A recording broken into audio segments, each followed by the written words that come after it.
Good evening, everyone. Is my mouth loud enough? Yeah, you loud enough right here. I get it from my mama. So listen, we want to welcome everyone to Redefining Conversations. We're going to try to talk as loud as possible tonight, since we don't have the mics tonight, but we got everything else. As you can see, I feel special up here. How do you feel? Yes, I feel great. You look good. You look good. Thank you. The Lord is using you. The Lord is using you. So for people who don't know what Redefined Conversations is all about, I'm kind of just going to go over it for you. First of all, I'm Dr. Jesse, and I'm Courtney Alexander. Boom, Yes. AKA Project Ugly. You gotta love yourself. Yes. See how I put that in there for you? Yes, I That's appreciate love. that. That's love. You gotta love Thank it. you. Thank you.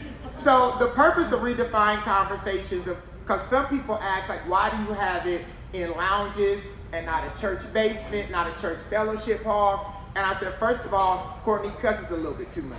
So we want to make sure she gets to heaven. That's number one. Number two, we wanted it in a place where we could involve diverse people. So whether you're spiritual, you're not spiritual, whether you want a cocktail while having a conversation, or whether you want a mocktail while having a conversation. And we talk about issues that affect our community. So from finances to relationship, to children, to depression, to anxiety, we like to have transparent conversations. And we like to involve the people that are here. That's including you all back at the bar too that's drinking. I'm glad I don't drink alcohol. I'm glad I don't drink alcohol. I'm gonna go to hell for that. You I'm have gonna to come repent right in a minute. there. You don't bust me out, Courtney. Okay. Thank you. So that is the reason that we have, and we're going to be doing this here once a month, every first Tuesday. So you have transparent conversations. You have your tacos, cocktails, and mocktails. And again, I want you just to think that you're in your family's living room if they're not toxic. If they're toxic, picture yourself at your friend's living room. If they're not toxic. And we're going to stop right there. So you pick the healthy environment you want to be in. And we really want to, because it's important to get everyone's even opinion, because we all have different experiences. No matter what your education is in, no matter where you live, we all have different experiences, but we all experience something. So, can I get all of you to participate when we start? Yes. I like y'all. Y'all was raised right. Y'all was raised right. So, before we start real quick, most of you know that we have started a Redefined Behavioral Health and Wellness Center, collaborating with the Veterans Holistic. And we are excited about this movement. We are certainly trying to touch people within our community, no matter what you are. So in all of the communities that affect us, those are the people. We don't want anyone missing. So we're working with veterans, we're working with LGBT community, we're working with mothers and fathers, low income, everyone that is in a community that has been left behind. We want to pick that up, because one thing, and I'm not a Muslim, but I love Louis Farrakhan, and I can never forget one thing that he said to me was that everything we need is in our community. We really don't have to go outside of we are some of the most creative and innovative people in the world. That's why a lot of people fear us. And that's why I love it when I see people tap into their gift and their assignment, because then it becomes a trickling effect. And so tonight we're going to kind of touch on that as well. So before we start, we started this movement maybe a few months ago with the center. And it has been great working with Yvette. Raise your hands so the folks to know who you are. Yay. Who is a veteran holistics. We have Dr. Dana, who is our medical clinical director. And so we also have peers. So we're seeing people individually for therapy. We have a medical doctor, and then we have peer support representatives, where we're going to have group therapy as well. Hell, I may need one after tonight. I may need to be in one of the groups. So we're going to see. He'll be in the group. We're going to see how that goes. So I just wanted to acknowledge tonight a few people and kind of let them know that I appreciate them. So this is a certificate of appreciation. When I call your name, just come forward. They all say the same thing, so I'm not reading all 3 certificates. I had asthma as a kid. So, this is a certificate of appreciation presented to Yvette McKenzie in recognition and appreciation for your outstanding contribution, dedication, and service to the mission and values of Redefined Behavioral Health and Wellness. Your commitment to excellence and compassion makes a lasting impact on the lives we touch. So, you surprised me. yes, I tried. You're welcome. Dr. Dana. Oh, we're getting pushed back. So Oh, Michelle. Oh, she's so awesome. You know, Miss Michelle. Hey. Okay. No, you gonna stay up. Courtney. I want Courtney. Stay up here. Thank you. God bless you. Where am I looking? Here, we got the picture. I can't change the. Thank you. It's fine. Got it. Thank you. Thank you. Dr. Dana Robinson Street. Oh, you're kidding. Absolutely. Oh, thank you. I love the commitment. You know I got to get Listen, yes. Listen, ever since when Dr. Dana and I met through Yvette, it was just an immediate connection. And I was just grateful at her compassion she has for our community, and she really does. Like it's a hardcore passion, because she will tell you the truth, but she'll get you through whatever is complicated in your life. So I thank you. so much. Yes, I thank you. I thank you. Oh, we got Oh, gotta take the picture. hashtag. Can we take a picture? Let me suck my stomach in. 1, 2, and 3. Got it.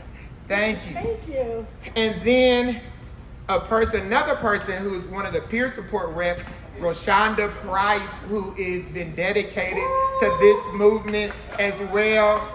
We appreciate you. She is one of our peer support reps who's going through her certification, and we are just grateful. We don't take anything for granted. I'm telling you, we really desire to make some major shifts within our community. Look at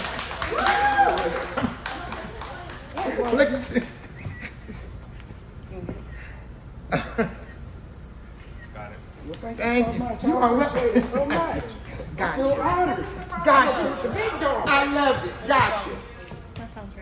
All right. So one question I want to ask, and you all feel free to do your cocktails, do your conversations, but I want you to engage as well if you can multitask. So I want to ask a couple of people, what does transition mean to you? And is transition easy or hard for you, and why? If you're okay with sharing. And Courtney and I are going to answer the same question, so don't be like, he's just like a Negro. Want to put the other folks on blast, they won't say nothing. So, yes, Dr. Dana. Okay, so I'll give my opinion on transitioning, one, as a person, and then I'll give my opinion on transitioning as a veteran. So we transition in our lives multiple times, multiple ways, and just all the time, right? But the reality is, it depends on how you're invested in that transition or how that transition impacts you with what it does to your life, right? So for me as a veteran, I use the example of being a blue house on a block of more than 99 gray houses. And the reason I use blue and gray, of course, is because I was in the Navy, right? So I served in the Navy almost 26 years. I was about 3 months shy of 26 years on active duty. And what happens is when we join the military, they take you away from all things that are familiar to you, and they put you in an area that's unfamiliar. So you leave your family, your friends, your neighborhood, everything behind. And you go into the military, you build these pseudo families with strangers, right? And then once you finish serving, and the reason I say you have to be the one blue house on the block of 99 gray houses or vice versa, is because we are less than 1% of people who serve, right? So when we finish serving, then we're brought back into a society of people that don't understand us. And that lack of understanding, I'm applying it to the military, but it happens in all aspects of life.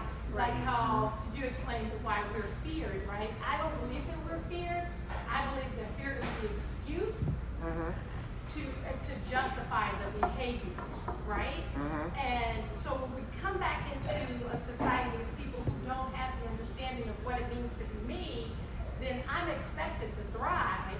But the reality is, it's like I'm the only person person that lives on that block that speaks a foreign language, and then I'm expected to do well. So, if I may inquire, so how do you deal with that type of pressure?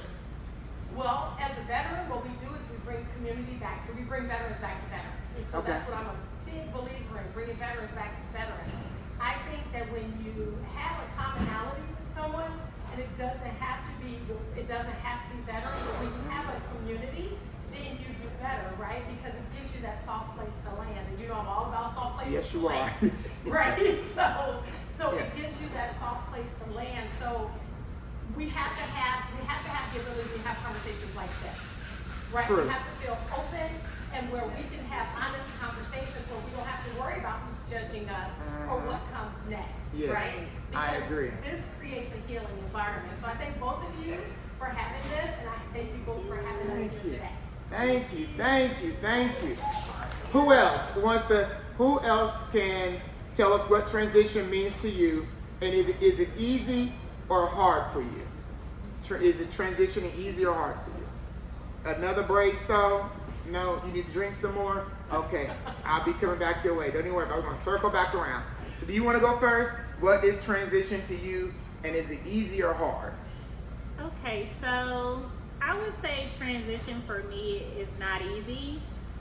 From being in a childhood home of addiction and dysfunction constantly, it's almost like, everything's spontaneous. It's like Russian roulette, or you never know what you're going to get out of that situation. So I've never been comfortable. Just being in survival all of the time. So anytime I'm in a stable situation or position, as soon as something disrupts it, I feel disrupted from inside out. And I'm obsessively going and overthinking, how can I fix the situation, fix the person, fix whatever is going on. So that's really have been difficult for me. This particular year has been really hard because I dealt with homelessness. Not because of my doing, but because of an indirect situation that I was handling.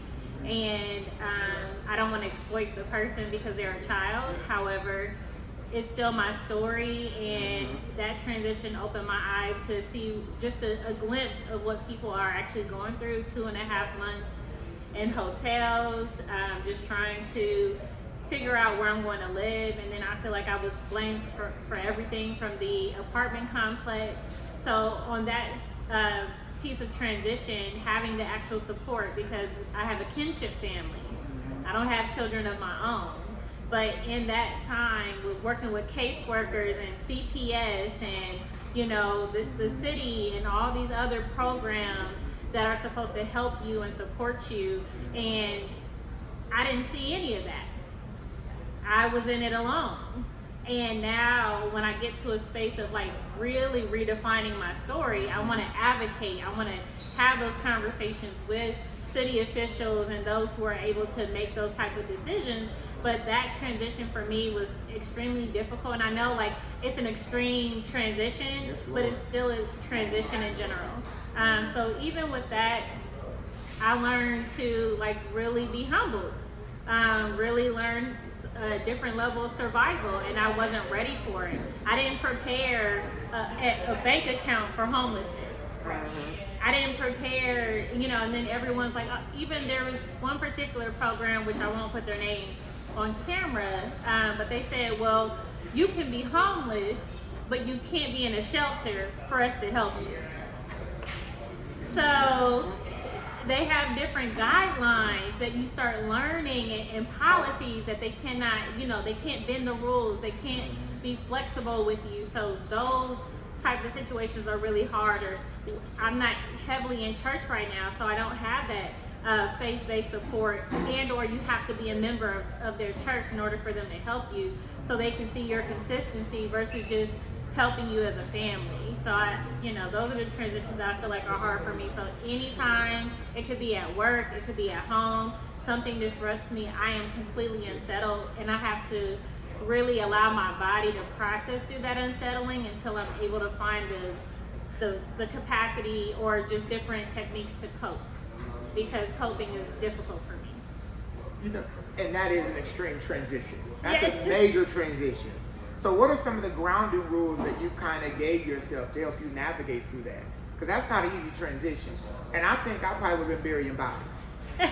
Absolutely. Make me homeless. I'm definitely coming through. Like Jesus' child for real. Yeah. Because you know Jesus shut down stuff in the Bible. We talk about that all the time. He shut down stuff in the Bible. So how did you... Navigating, I don't know if I necessarily, in a conscious way, navigated. I did have support from my partner and her family. I had support from close friends. I talked about it just a little bit, but I cried. At that point, I had my tax money that I was getting ready to like invest in a vehicle, and I spent all that the entire summer doing that. I worked, I smiled, I tried to support people, but I also isolated. So I didn't really have time to really understand what I did through that process. I did use the library though. Thank you, Columbus Library. That's free. That's free. That's free. Drop you off. You're gonna be there for a few hours. Go ahead and read because we're in a situation. So, but yeah, I tried to find different things that were actually free, and reached out to different community resources that could kind of help along the way. But there wasn't like full support. It was just like increments of respite. You get 30 minutes here. You get an hour here from this program. So I utilized everything.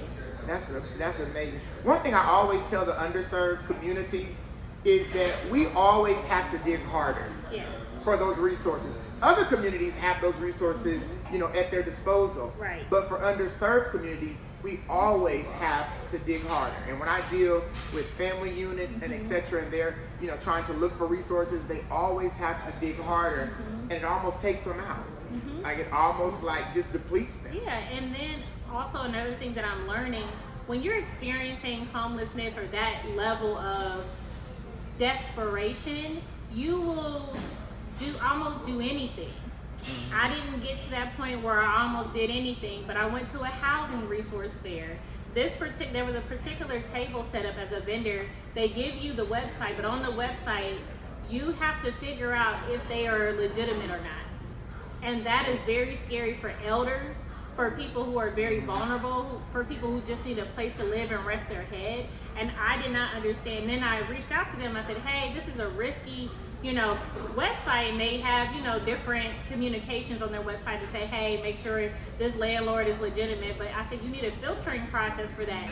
If I'm already in a desperate situation and I'm already dealing with homelessness, how will I have the extra energy to do your job, to filter out these links? So real-time resources are very important for transition. So that's something that I did learn. I agree. Dr. Dana? And that's why we have Redefined. Yes. Yes, Because Lord. we recognize that health doesn't live in isolation. Right. We recognize that in order for a person to be healthy, it's all of those components of your life that come together to create that place that you need to be, that space for you, that space that you call healthy, that space that you call satisfaction, that space that you call life. Right. Right? And that's what we partner, and that's what we do as an organization.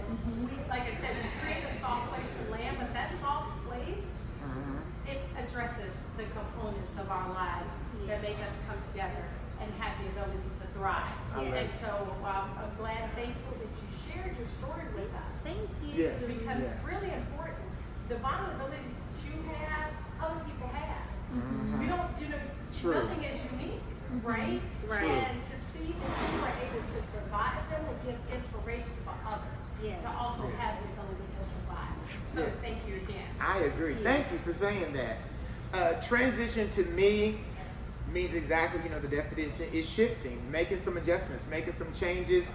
I always tell people transition for me is not easy, but as I've gotten older, it's easier. I don't know. It's something my mother used to tell me and my grandparents, like when you hit 30, it's like a new life plateau. When you hit 40, it's a new life plateau. And so your mindset starts to shift. And so one thing I've actually allowed myself to do, because a lot of times in order not to go through the grieving process as much, we have to give ourselves permission. And one thing I've allowed myself to do is I've given myself permission to lose some people and some things along the way. Right. Doesn't mean it doesn't still hurt and it's not painful, but I try not to stay stuck in that grievance phase. Yeah. So that it affects where I'm going. It affects my destination. So it's not easy, but I definitely made it easier. And even with my girls, my children, I try to tell them the same thing. Transition is not easy, but we can become the author of our own stories. Amen. And we have to make up our mind, like, how long do I want to stay in this? Right. Like, how long? How long do I want to grieve over someone or something that was not doing me justice? Like, how long? And when I ask myself those questions, for me, it's like a duh moment. It's like, Jesse, how long are you going to grieve over this idiot? Oh, not long. Because I was talking to my oldest daughter, Brianna, 24, and we were talking about breakups. And I was telling her that a lot of times when you're leaving someone who is toxic, the enemy will try to put in your mind all of the great things about them. Oh, remember when y'all went to dinner at McDonald's for Valentine's Day, you got to supersize your meal. Context. You forgot the whole story. There we go. Dinner, Or, where was it? Thank you. Or remember when y'all cuddled on that movie night, right? That's a trick of the enemy. But when you really take a moment, it's like, but remember those nights y'all argued because that food didn't know how to communicate. So y'all was pissed off at each other, going to bed, and angry. So the enemy tries to trick us to make us forget those moments and just focus on those fairy tale few moments that they were. And I think when we give ourselves permission to navigate through that, we make our process a lot easier. And it's funny because I think a few of us have been through some major transitions since we've connected. I know you have. Okay. Because my God. Host, you want to talk? Because you host now at shows. I just want to say, how did you handle your transition, if you don't mind sharing whatever you want to share? Yeah, so for me, it was hard because I didn't realize through this transition, my transition allowed me to reflect on myself and all the pain that I had. So my transition was more of a focus on the shell. And what it is to me, transition means growing pains to me. So I see it as a growing, like you're growing up, you mature, you become this person, for a woman or a man, and either you become better or you become worse. Right. Depending on how your mindset, and I realize what you think of everything. So if I kept thinking like I'm not good enough, this is not me, or who am I, then my transition would have to go more of the depression type or going backwards. But when I focus on the positive of what's going on, it's like I'm learning myself. I don't have these issues or anxiety issue or this abandonment. I had it, but I'm moving past it. So it was like the growing pain to be a better woman for myself and my kids. So it's just how you look at it. It's hard because you be like, dang, am I a narcissist? Am I manipulating? Do you say dag or do you say damn? Dang. Oh, okay. I Praise the can't say Lord. damn, but I just I'm just asking. Praise the Lord. I'm just asking. Praise the Lord. It just hit my mind. See, it hit my mind. So you say dag. You don't say damn. You say dag. I said dang. That's a blessing. Go ahead. So anyway, that right there, that's to me, that's what transitioning to me is growing pains. And going through. So Okay. it's hard road, but it's beautiful at the end. And when you're a parent, you're a parent. Yes. How do you navigate through that? Because we know that our parenting does not stop. So how do you navigate through that? Because you still have to be that active parent and also navigate through this bumpy journey. You know what? I learned to just be authentic with and be honest with my kids. I didn't try to hide any of my emotions. You know how they say don't cry from your kids, but when you don't cry, then they don't understand when they see the problem, and then they like think the world's perfect, and it's not true. You're gonna go through something, so I allow my kids to see me go through it, but I talk them through it. Yeah. And I think with the communication, so for me, is navigating is talking to your kids while you're going through it. I like that. How many other parents are in here, if you may, and whether not biological? So do a few of you mind answering how you navigate through your parenting journey and deal with the bumpy roads? Anyone? Don't be shy. I'm much nicer than Courtney, so it's okay. Y'all can talk. I have 3 nephews, but 2 of them are twins, and I grew up on them. I was very young when I was in high school when they were born, and they always had to live with us, and then they have a little brother as well. So for me, I agree with you. I'm sorry, what's your name? Business.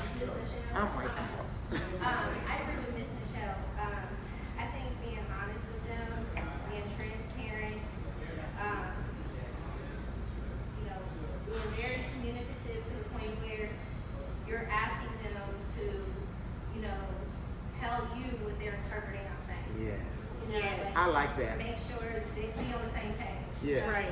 If I'm saying a word they don't understand, I make them look it up and tell me what it means and use it in a sentence.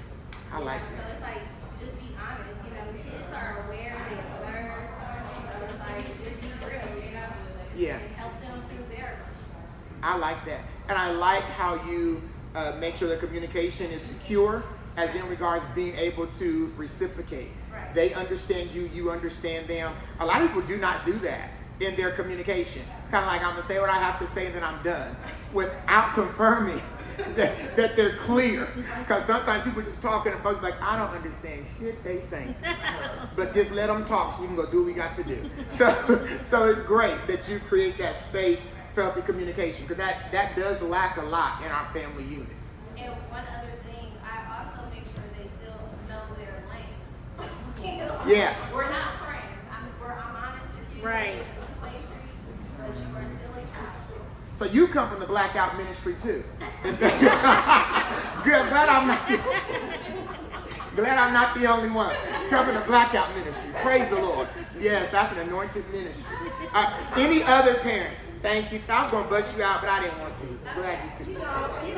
Dr. Jesse, for those who are out there listening, this is Yvette McKenzie. I talk a lot, so I want to give the Lord an opportunity. But I want to kind of talk about as far as being a grandparent. One thing about the transitioning to grandparenting, one thing I have learned being a grandparent is when I was a parent, I was trying to figure out how to be a parent. Now that I'm a grandparent, I'm learning how That's to be good. for my grandchildren. Yeah. Because I'm watching my children actually do what I did. That's and I good. can see the flaws That's good. in what I do. And I can That's good. accept that. Even though as much as painful it is, then I have to go back in that transition and say, now how do I approach this again to my children so that they don't put the damage into them, which I see in my children, that I Yes. caused. I have to take responsibility Yes. for some of that trauma that I caused to my children. Yes. And I see how it's triggering them.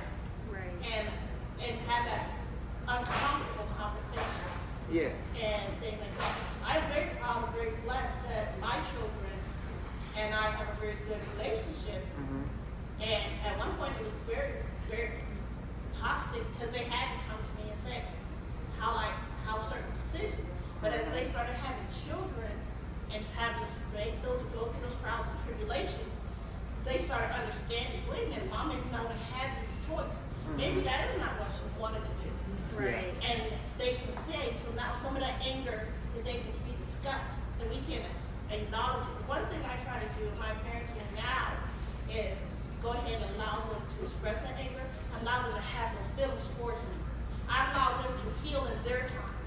I don't try to force, That's good. yes, but get over it. No. Yeah. You need that time, you need it here. I'm going to be here. I'm always going to be your mother. Yeah. In the meantime, you also got to make sure of my grandchild, you don't want that yet. Because you're telling me how much it hurts you. Let's kind of break that cycle within our family. I like that. My Me too. grandchildren teach me how to be parents. My question to that is, you talk about grandparenting, is because as a grandparent, you're kind of like the liaison as well between the grandchild and the parent. So how did you kind of make that easier for you to be able to navigate through being a liaison? Because you have to communicate, and the grandchild have to trust you, of course. And so they're communicating with you, then you communicate with the parent, so you're that liaison. So what are some grounded rules that maybe you created for yourself to help make that easier? Well, I actually, my granddaughter and I said, you guys think I'm mean? She said, oh no. Oh, Mom, no. You're definitely not mean. Yeah, you And I definitely spoil them. But this is your story. It ain't about me. It ain't about me. This is your story. Of the old school, I'm the whooping time of grandma, okay? But they were like, no, you are very direct, but you're very loving. That you grandma. are. And you know no matter what the situation is or how mad you are, you always are going to be there. And that was very surprising that's the perfect. I can't forget because this is one grandchild out of 20, by the way. Come on, try. My God. Come on, zip code. That's what you meant. That's what you meant. Come on, zip code. But so I have to be thick skinned. But that one of the things that I had foreseen and when talking with them is keeping an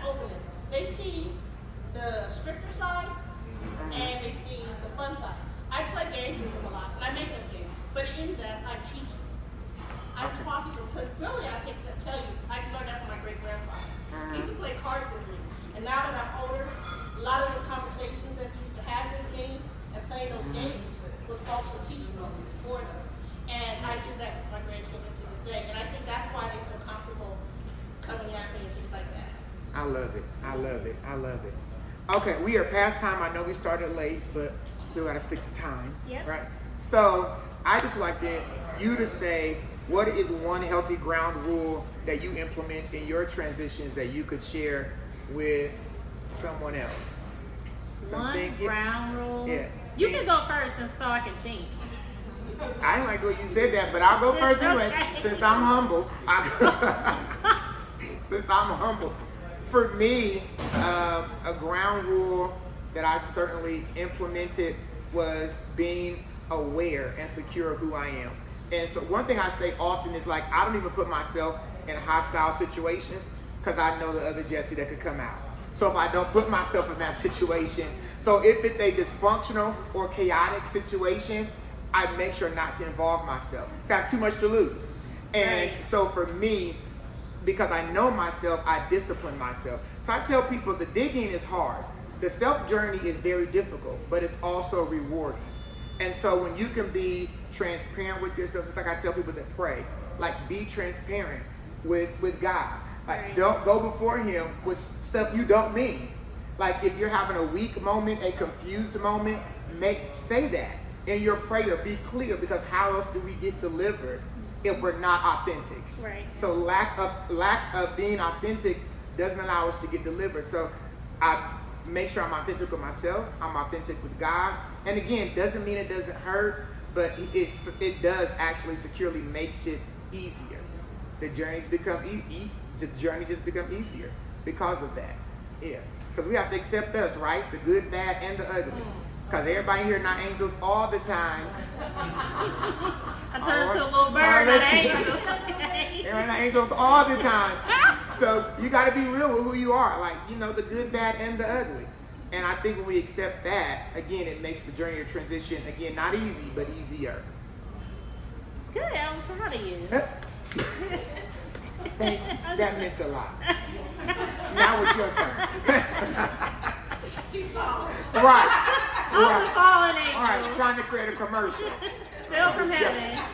So, I would say some things that I now am starting to do, because I'm not perfect. It's not consistent yet, but I'm working on it, would be therapy. I do brain spotting with my therapist. She's also faith-based. Shout out to Conquering Walls Therapy group. I love them. Therapy, of course, even though it's not always talked about, but it's something that's worked for me. I had to go through several therapists. It's almost like speed dating to get to the one that worked for me.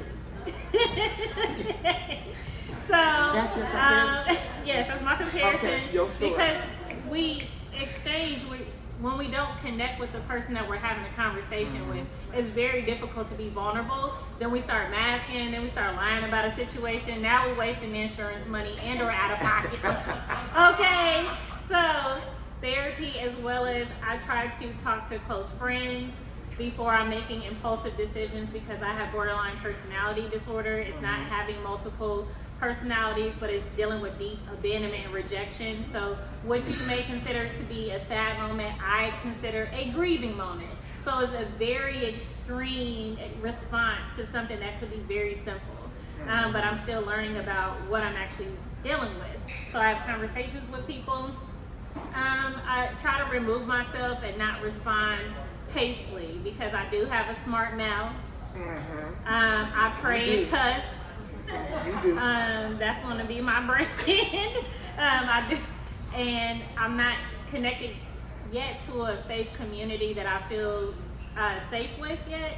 But I talk to God a lot, and that's something that has, by the time the situation is over, it's not as bad as what I thought it was going to be. But then some things are as bad as what they were going to be, and this is my ending part. When I was going through homelessness, my grandmother's house was being foreclosed, and we didn't know about it at the time, so it all unraveled. We ended up hiring some movers who loaded the truck, but left us and did not unload the truck. They still living? They're still living. Oh, they're still alive. Okay. Very, very unprofessional company. Can't wait to leave a review. And then my mom was also attacked last summer, and she doesn't remember who did it. Had a fractured spine, had a fractured face, just completely unrecognizable. So all that happened within the same month. Of trying to end being homeless, like, oh yeah, like back to the hotel, but thinking about my mom. So just really crying and releasing and giving it to God at night, knowing that sometimes there's nothing that you can do about it. You don't have control all the time, but that's okay, because we're not, the only person we can control is ourselves. True. And when I'm racing to control everything and everybody, oh, they did this, they said this about me, they did this, and I'm consuming myself with these parts of me and stressing myself out, and just having that conversation with myself and saying, it's okay. And someone gave me a book, and I'm going to read it. It's called Let Them. So that is my ending piece. I like that. I like that. That was a lot of weight at one time. Yeah. But you made it through. I did. Yeah, you made it through cute too. I did. Oh, yeah. See? I wasn't cute. See, I'm cute today. you always cute. So, You're always cute. but thank you all for coming too. Yes, and we wanted to make today's conversation a little bit light. I'm really excited about June's conversation, and we are going to start on time. Because listen, Raina said she didn't have some of this equipment, and I don't know if she spoke to the Lord this afternoon, because she brought up all, I said, I thought you didn't have all this damn equipment. And then today, you come with all the equipment. But I'm not going to bust you out, Raina, because that's not what I do. So, but I am excited about June's conversation. So if you're free the first Tuesday in June, I'm ready I like those deep conversations, get down to the meat. I like those conversations. And so in June, the first Tuesday in June, when we're back here, if you haven't got tacos, I want you to get some. And also network. You never know the information that someone else holds in them that can help propel you to the next dimension. So we also want these moments to be for networking. But as you can see, we have Charm, the artist here, working. So Charm, can you tell us real quick what you're working on and how people can follow your movement? So I love to paint, and I'm really dedicated this year. I'm going to stay focused, transition out of a 7-year relationship that was really toxic. So I'm just diving into the artwork, right? You can follow me on Instagram and Facebook, A Little Charm, AHLILCHARM. You spell that one more time? Lil Charm. Oh, okay. And so I'm actually gonna do the tree. I had to do something that was quick because normally it takes me like forever. So we're gonna see how this turned out, and I hope you guys like it. What does it represent again? So everything about my life right now. Oh. It's coming from the darkness into the lightness, and the tree is gonna be Like bigger. that. So we're rebuilding the tree. We're gonna start with a bare tree. We're gonna rebuild it. I like that. Thank you. And Charm, I thank you for coming. Charm and I connected, and like the first time we connected, it was just like a great connection. And we started talking about the great things that we love to do and the gifts and transitions as well. But listen, the first Tuesday in June, we are back here. Come with your boots on, because we're going to do some Boots digging. on the ground, I'm so excited about it. You know, I like the deep stuff. So I'm just so excited about that conversation, because I think one of our goals, we have a few goals, but one of the goals is for us to walk out of here and creating ourselves to be brand new in some way. Because So I don't care what degrees we have, I don't care what kind of certificates we have, and etc. We're not too old to evolve. We're ever evolving every day, no matter what our age is, our background is. So one of the goals that my prayers for people to get is to walk out something and digest something brand new that can help for where we are or where we're going. Yes. All right? So get you a cocktail or a mocktail and get your tacos and network and talk to people. And I thank you all for coming. So the first Tuesday in June, we're back here. Boom. Yay, we did it. And cut. Right. Right. That part.